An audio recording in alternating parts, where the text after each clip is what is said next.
Yesterday we spoke about the news of the 2 new Halloween movies that are coming out. Today, let's talk about what to expect.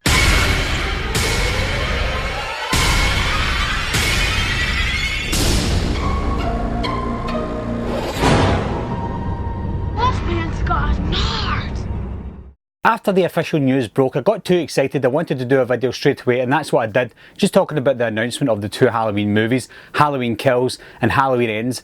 I've had overnight to think about it. I've slept over it. I don't think I dreamt about it, but I thought about it overnight anyway. I woke up in the morning and I decided to do a video talking about what we can expect, or what we should expect, for these 2 new Halloween movies. As it is the morning, I've got my hat on. I haven't done my hair for you all. And looking in this camera, I actually feel like Dave McRae. For those of you who don't know Dave McRae, he's another YouTuber who talks about Halloween all the time, just like myself.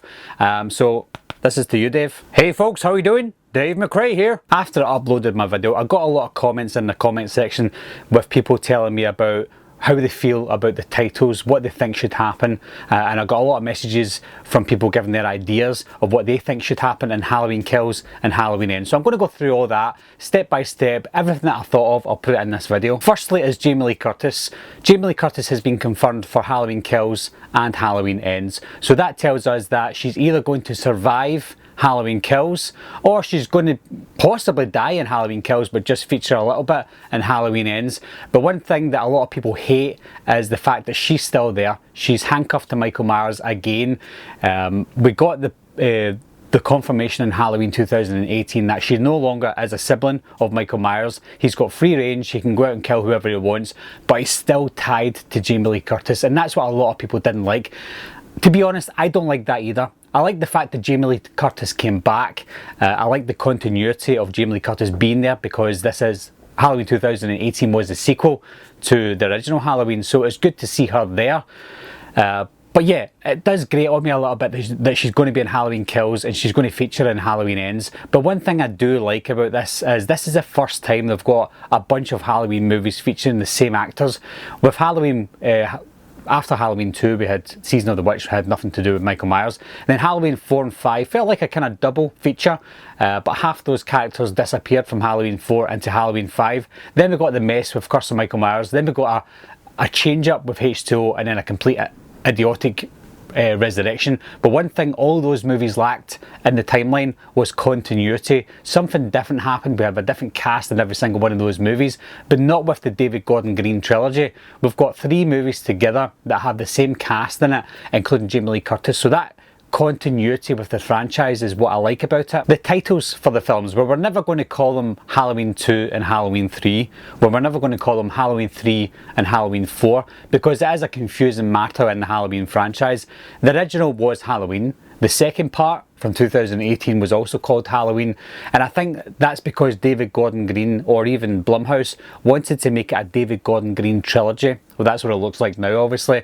And I did mention in my last video that it would have been fitting if they called the 2018 movie Halloween Returns. So we would have had Returns, Kills and Ends. That would have been great for me. I would have liked that. But they didn't do that. They've got Halloween, Halloween Kills and Halloween Ends. They're very simple titles.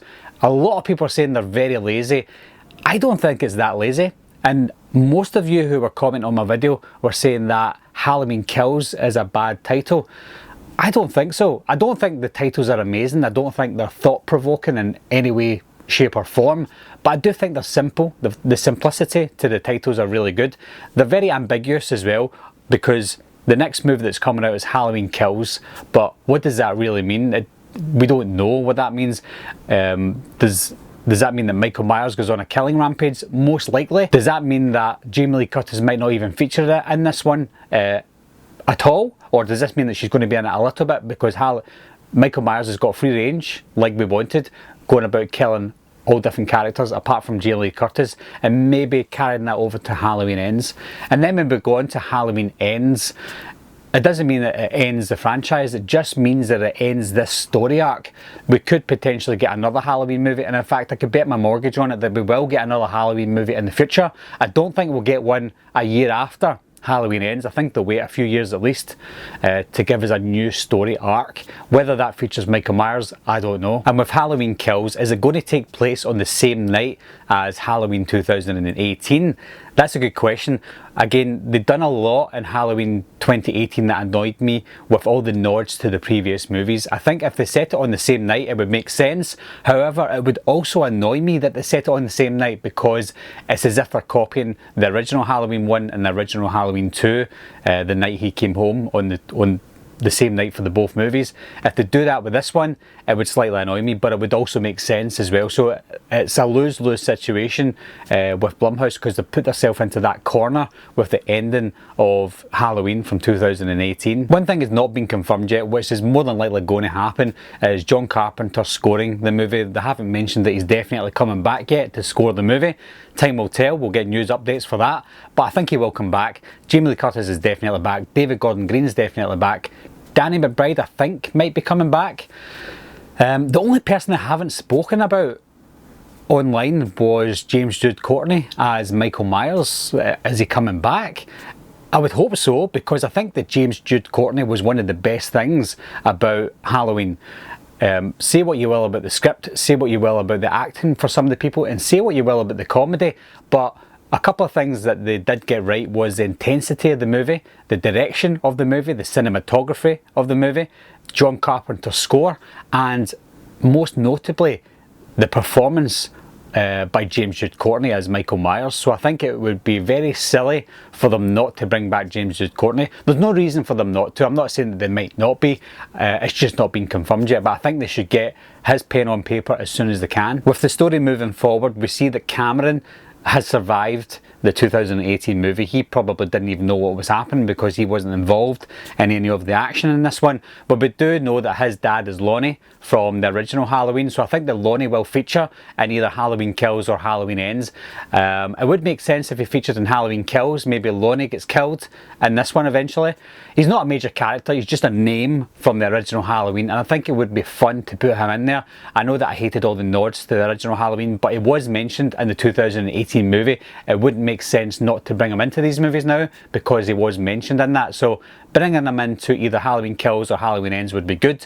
It would put more at stake for Cameron's character as well, because we didn't get to see Cameron a lot. He was a bit of a dick, obviously, but I do like his character. His character was interesting when I saw him, so I think if we explore his character more, it would only make sense to see his parents. When it comes to back-to-back filming as well, that's a little tricky, because they could do back-to-back filming, finish it, edit it, and then put it out there.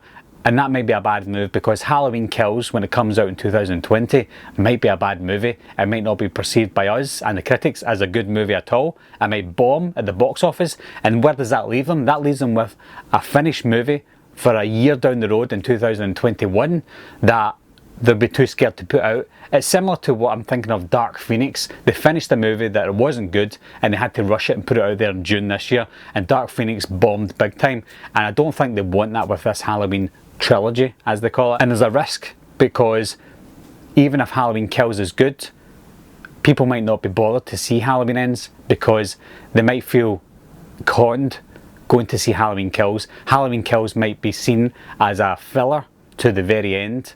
So it is risky, but I'm sure they've got something up their sleeve. Jason Blum is a smart guy. Blumhouse are a good production company. They worked wonders with Halloween. Whether you liked it or not, it was a good movie overall. So I think they've got something up their sleeve. They wouldn't release two movies back to back a year after each other if they didn't have some idea. What they will most likely do is they'll do alternate beginnings and alternate endings for these two movies. I think they'll do an alternate ending definitely to Halloween Kills and see where they're feeling with it, how the audiences react. Obviously once they put the movie out there, they can't change it. So what I think they'll do is, once they put the selected ending out there with Halloween Kills into the cinema, however the audiences react will decide what they're going to do with Halloween Ends. They'll probably do an alternate beginning to Halloween Ends and an alternate ending to Halloween Ends. So if they get critics and audiences saying Halloween Kills is amazing, I want to see more of this, I want to see more of that, then they can look at the cutting room floor and say, right, okay, the audiences wanted this part and they didn't want this part, so we'll forget about this and we'll edit this into Halloween Ends. I think that's the best way to do it, best way to save money, and I think that's what they do in general with these movies getting shot back to back. They done it with Infinity War and Endgame. I think they got a feel of what audiences were looking for with after seeing Infinity War and put it into Endgame. Same thing applies to Halloween Kills and Halloween Ends. If you have any ideas of where you think Halloween Kills and Halloween Ends should go, as always guys, leave your comments down below. I don't want to drag this video out too long because I want to discuss more and more of what's going to happen with these two movies, and I don't want to put it in one video. We'll spread it out over the year, over the 2 years in fact, because we're leading up to 2021 now as well. So we've got a long time to discuss this. We're going to see a lot more news coming out. Speculation at the moment is always going to be the case. Rumours are going to get spread out there as well. Some rumours are not worth discussing on my channel, so if you do see some rumours that are very light, I might not discuss that. But if there are some rumours out there that have got some weight to it, depending on where the rumours are coming from, then yes, I'll discuss it. So look forward to those videos as well guys. But as always, thanks a lot for watching again, thanks for subscribing, and I'll see you soon. Bye bye.